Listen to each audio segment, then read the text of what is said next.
In fact, I remember saying to my fellow peers, I'm like, we got the best damn job in the world. Mhm. Like, this is great. This is an organization that's humming, that's doing great work. They're taking care of us while we're taking care of people, and we have tools and equipment. It goes right down to the staff level.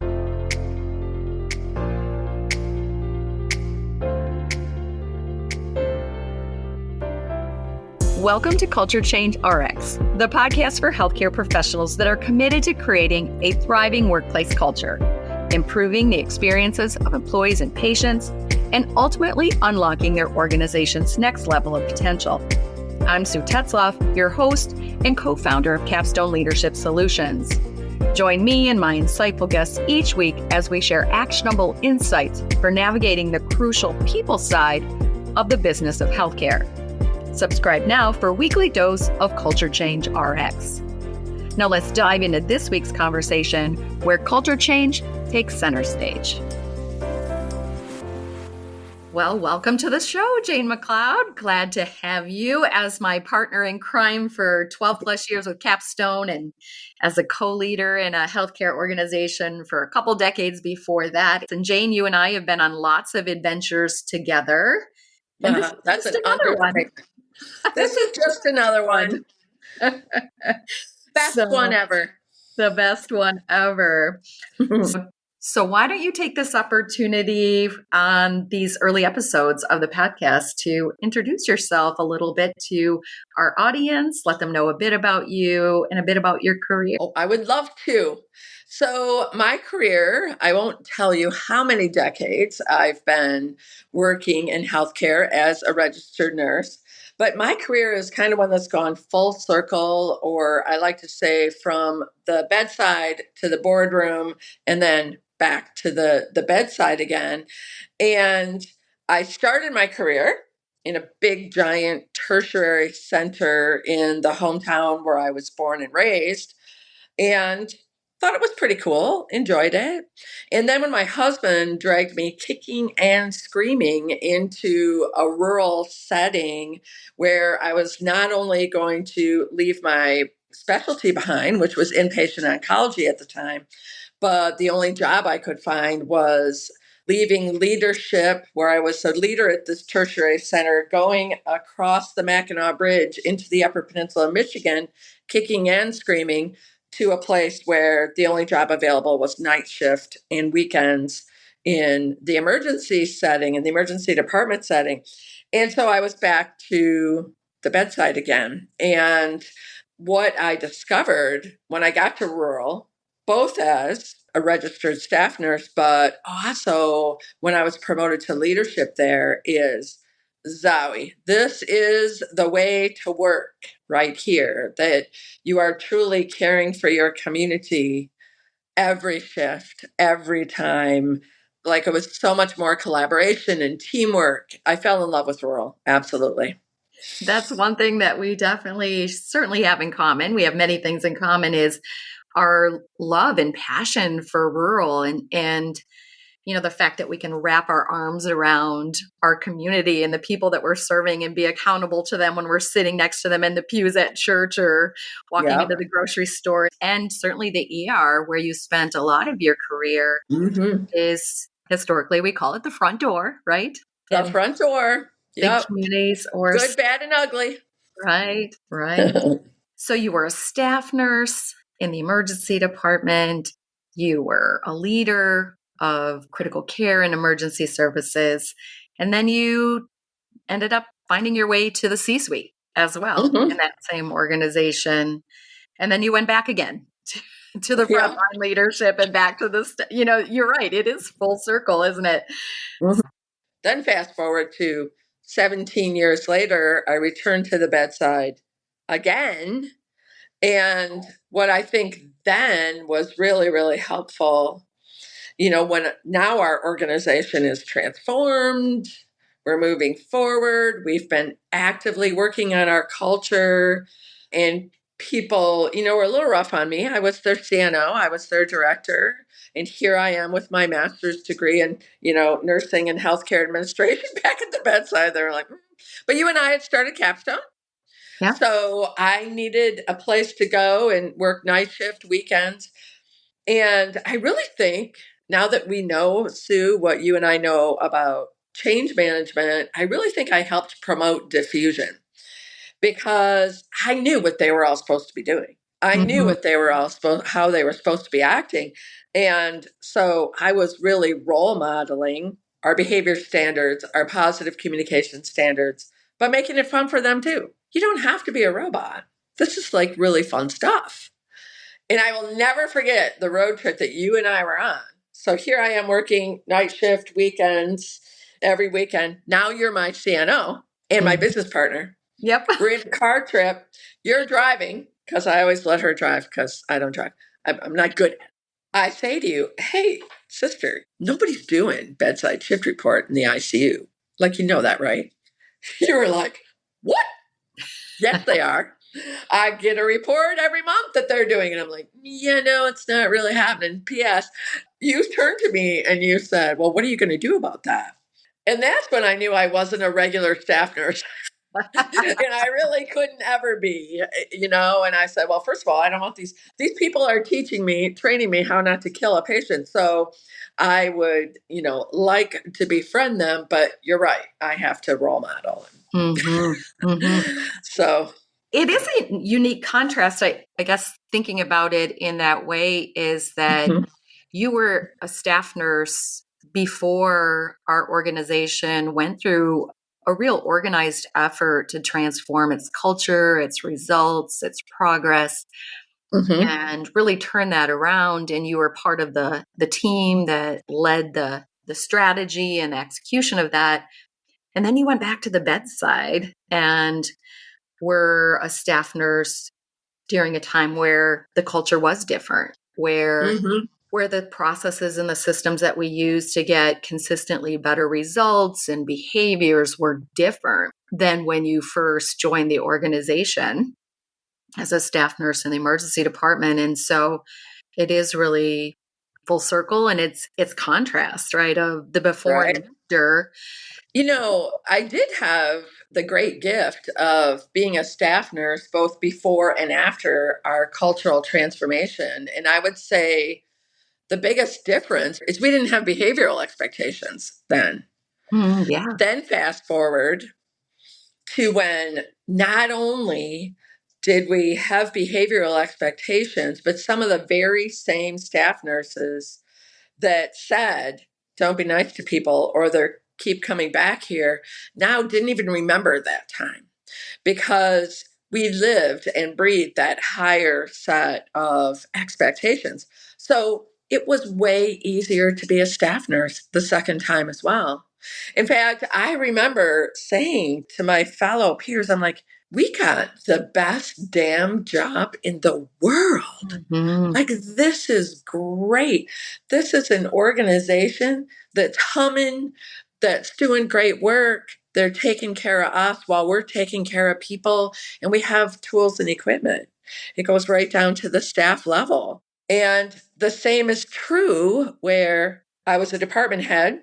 I was a department head for 10 years, five of those without any sort of framework for leading, Yeah. five of those with it. That was the most remarkable transformation. And you and I have talked about that, Sue, that the very best thing that I enjoyed in my career was the before and after of being a leader, operating truly in a framework versus before where I had high turnover, I had low scores in my department. I was constantly fighting my other department heads, my peer leaders for resources and for land and for favor from the executives. They were the enemy camp. I'm the front door. I'm stamping out disease and saving lives. What do you guys do for a living? To then fast forward just 3 years. I mean, just 3 years. And now we know with our partners it takes way less. But afterwards, running a med surge unit where I had zero turnover in med surge for 18 months to this leading people with intense pride and loyalty to our organization. They wouldn't dream of leaving because they knew that they had a part in it. But the biggest thing was my relationship with my fellow leaders, that we were all in it together. We Mhm. learned things together. We worked on goals together. We worked on strategy together.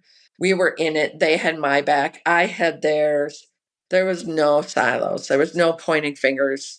It was, we are a team, not my team in the ED or the ICU, but we as leaders are a Yeah. team.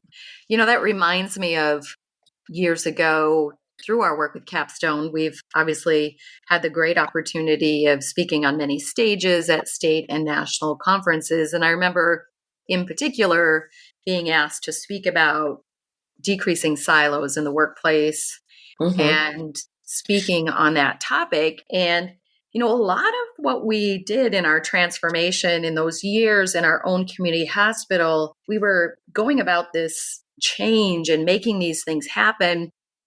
And we intentionally didn't have in our brains, hey, we're going to increase collaboration between department managers and they're going to work together, and staff between departments are going to work together, and between shifts and between disciplines in these silos, whether they're hierarchical or between disciplines or between shifts, all of that's going to go away. And that's what we're intentionally trying to do through having behavior standards and aligned goals and all of these standards that we're all in it together and whatever. Like, we really didn't have that vision for it.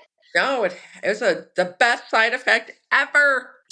You Yes. know, it's Mm-hmm. just a different way to work. That's such a better way to work. And yeah, I love that you can contrast, again, not just as a staff person, the Mm-hmm. before and after. That's a benefit of long tenure, right?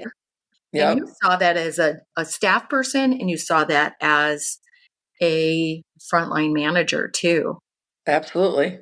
What about from the C suite? You spent 5 years on the senior leadership team, Mm-hmm. and that was really after the transformation, right? I mean, the Right. timing of that was after the transformation.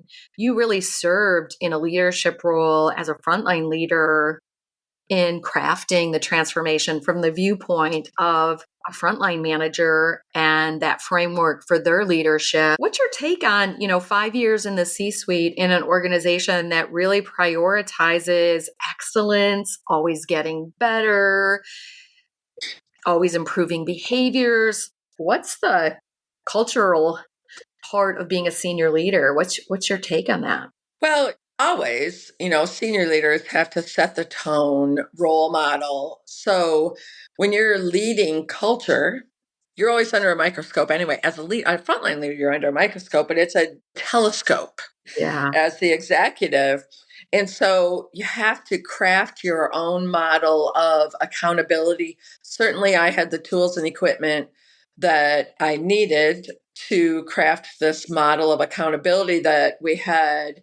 But I wanted my leaders to really be inspired to lead well, and help each other. Your role as an executive in that culture of excellence is to push higher and higher and higher. And I'll never forget, and you'll remember this day too, because I don't do that's not good enough, Jane. Well, and so we had this huge meeting. We were setting goals, we were setting the organization's goals. David, our CEO, had put me in charge of quality. Our quality scores sucked. Remember, like, Mhm. we were taking great care of people. Of course we were, but for whatever reason, we did not have the scores that we needed to Well, we couldn't set. prove it, right? There's a difference Right, between treating people well and being able to prove that you treat them well because right, you right. documented it well, you documented the outcomes Yep. well. And so, yeah. And we were not proving it. Yep. So David said, "You're in charge of this one." So I work with my leaders, I involve them, we craft a plan. He asked me to present the plan at this huge meeting in front of every leader we had. And I was so proud of the work that my leaders had done that I stood up and walked up to the front of the room to stand next to David to say, the nursing division, the A team, people, is going to improve from 16th percentile to 75th. Woo, woo, woo, right? Big old flamboyant coach up there. And David turned to me and he's like, wait a minute. That's not good enough. So you're saying that 1 in 4 people who comes to us with pneumonia, with an MI, who breaks a hip, who does whatever, 1 in 4 isn't getting the standard of care? You're okay with 1 in 4, Jane? Well, well, I guess not. And so he's like, it's got to be 90% or higher. Yeah. And my staff, my leaders, our director of pharmacy, very verbal young lady, freaked out. Can't be done, can't be done, can't be done. So here I am in this war zone, right? Can't be done.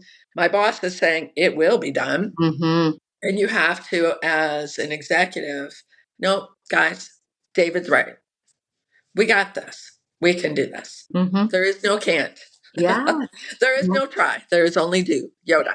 So my recollection of that is that it took 6 months. It didn't even take the full year's goal to reach that. But 95% still there.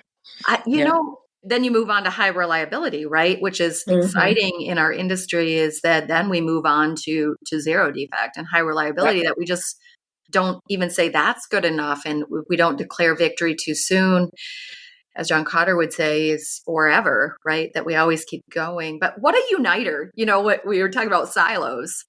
And working against each other versus together. I remember that united clinical and non-clinical staff, absolutely, nursing and non-nursing staff, to pull together to make that happen.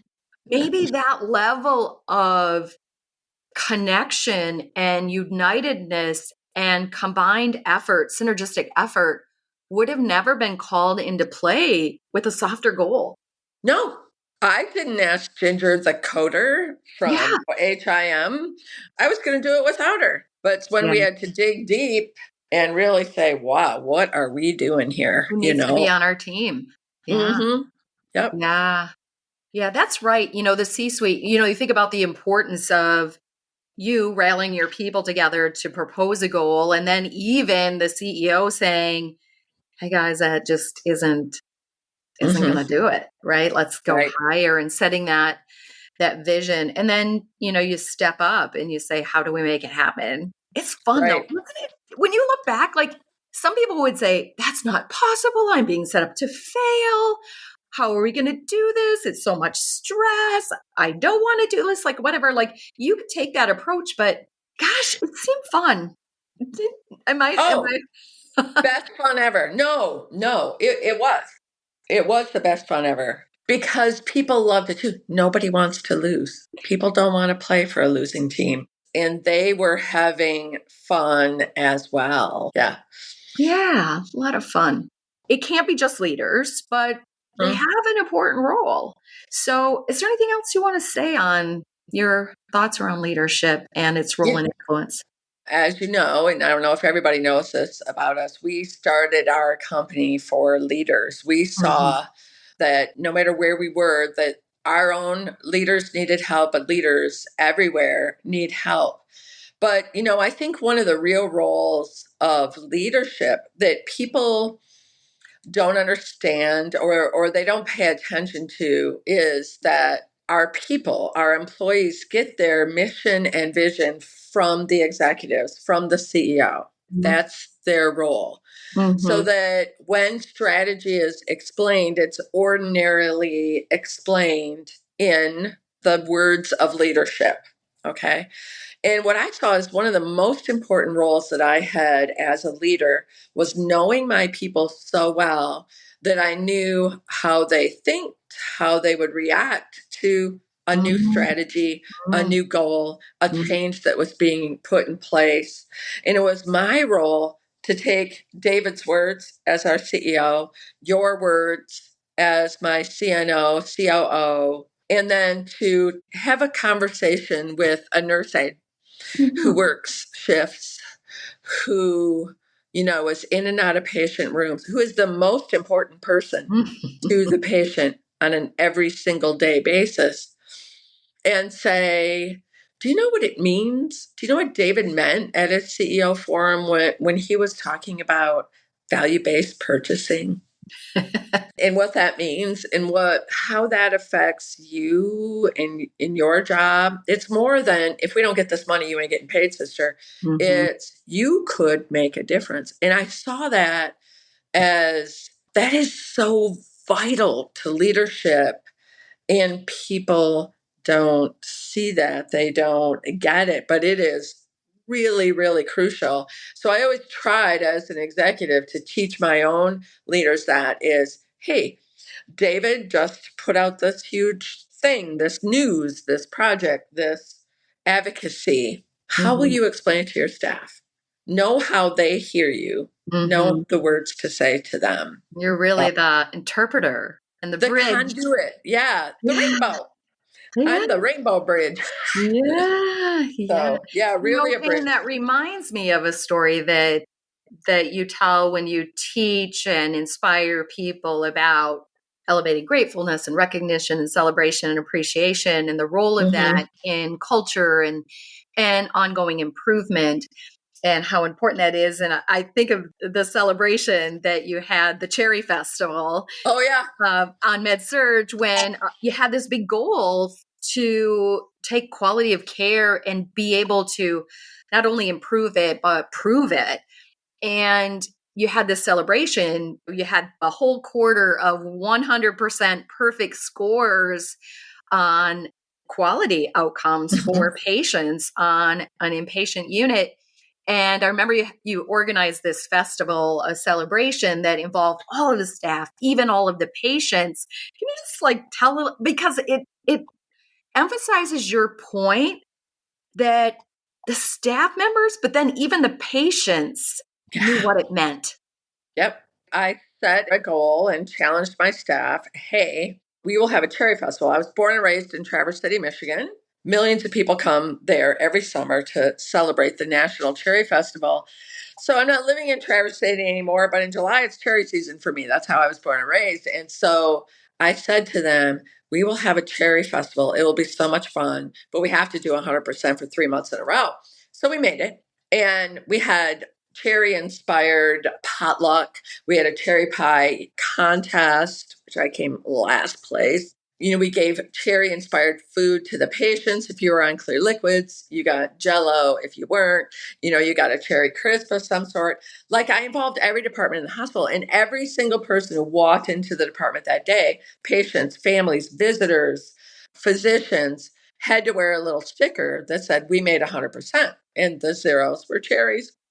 Of course, all the Cheap, detail. all the detail. So I was doing my validation rounding, and I was in the hallway, and I heard patients asking my nurse aides, what is it that you guys did? What is it that we've done? Because they felt a part of it, right? And they said, we don't know everything about the core measures, but here's what we know. If you had pneumonia, my registered nurse would make sure that I got up to the pharmacy to get your antibiotic within 3 hours. We had to start it right away. That everybody that comes into the emergency room and they have chest pain is going to get an aspirin right away. Mostly the RNs do it, but I know what we have to do. I know it's important, and I know we made it. And connecting the dots, that's what leaders Connecting the do. dots. Many people that listen to the podcast are people that know our work, have followed our work, and one big body of our work together is that we have a book, The Employee Experience. And we wrote it first because we have this belief, and not just a belief, but this lived and learned experience that just cements this belief that you can't just work on growing your organization, improving its quality, improving its service if you don't have a parallel emphasis or even a first priority emphasis on the employee Sure. experience. What are one or two things that our audience should know about that if you want to elevate employee engagement hot topic, a lot of research out there, or at least information about you should do this, but there's not a lot of how-tos, or people are like, what do I do with that? How do we actually do that? How do we do it, Jane? What are some things? Just obviously, we don't have a ton of time here, but what's a highlight? The two big highlights that I see, the first is truly assigning your goals and your strategy to employees. When I led, after stepping back from the CNO role and managing our inpatient department, so 120 staff, big team, and we started leading the hospital by having these employee driven teams that they were assigned to the patient experience, assigned to the employee experience, assigned to training.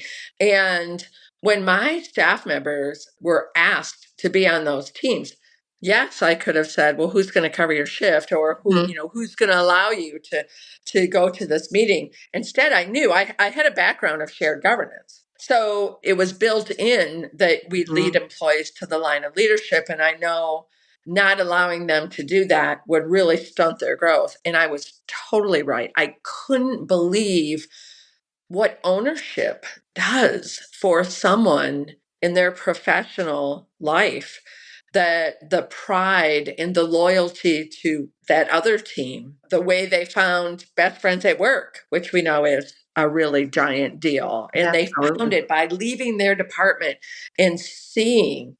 We as leaders didn't have silos, but there were still silos that may have existed under the surface, and we really took care of them. And working in an organization then that started assigning every strategy to a team of employees, when we had the huge wellness strategy to decrease our insurance rates through making our people better and caring for themselves first. It was a giant, huge strategy. First thing we did, we got to have an employee-driven team. We got to have an employee team assigned to this. Yeah. And they have to come from everywhere. They have to come from maintenance. They have to come from, dietary. Yeah. That's the thing, is like working where employees are as proud of your organization as you are comes with really getting at that. Give them the big rocks to take care of. Give them your strategies. Right. Yep. And it goes beyond just them being advisors or providing input. I mean, actually doing the work.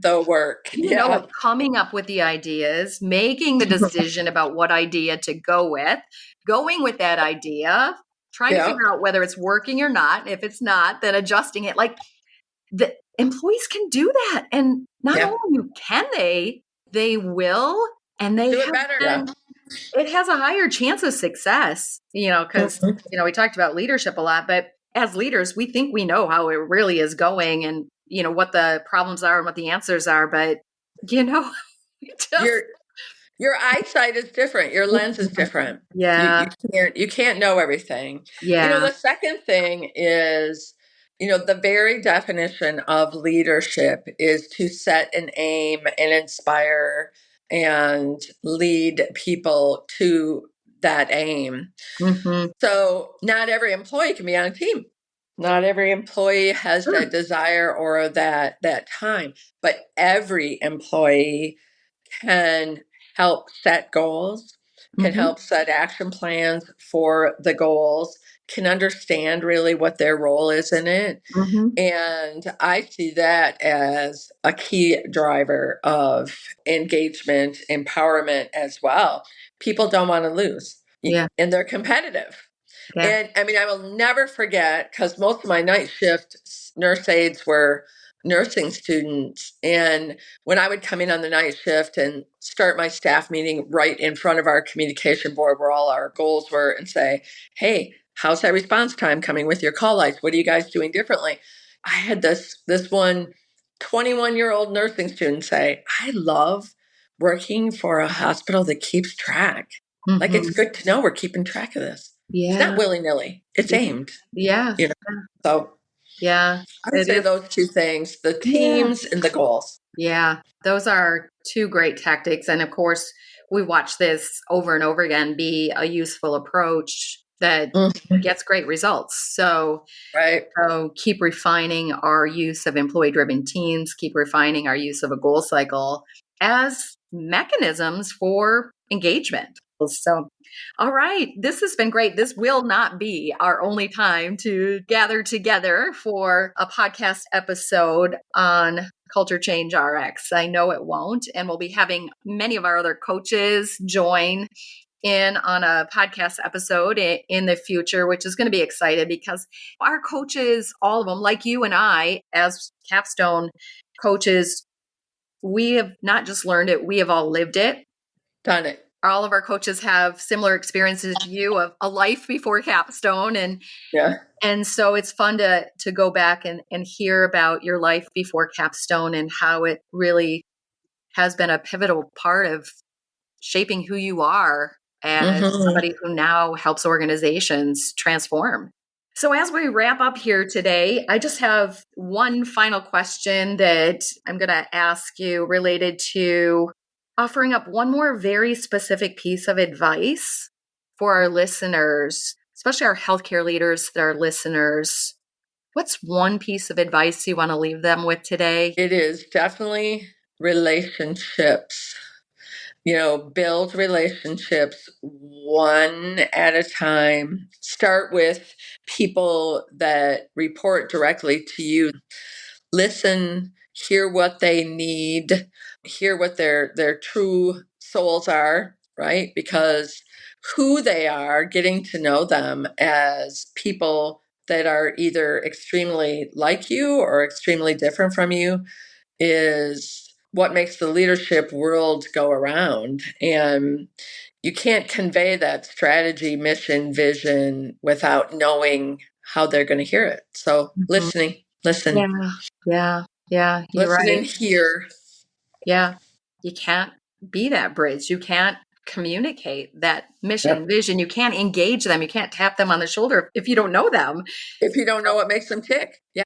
Well, Jane, until next time, Yes. Thank you for being here today. And I look forward to future conversations where we'll probably be getting more into the experiences that we've had with dozens of organizations as they've transformed their cultures, they've transformed their results, they've elevated the behaviors and been able to better change for the service of their mission and visions as well. So we'll get into some fun conversations about that on future episodes, I'm sure. But thank you for your time today. And until next time, we'll wish everyone well and look forward to another episode coming up next week. All right.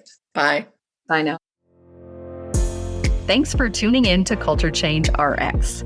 If you found value in today's episode and you are a believer in fostering change in healthcare, join us in making a difference. Follow, rate, and review our podcast on your favorite platform. Share it with colleagues and your network. Together, we can make a lasting impact. Until next week, keep inspiring positive change.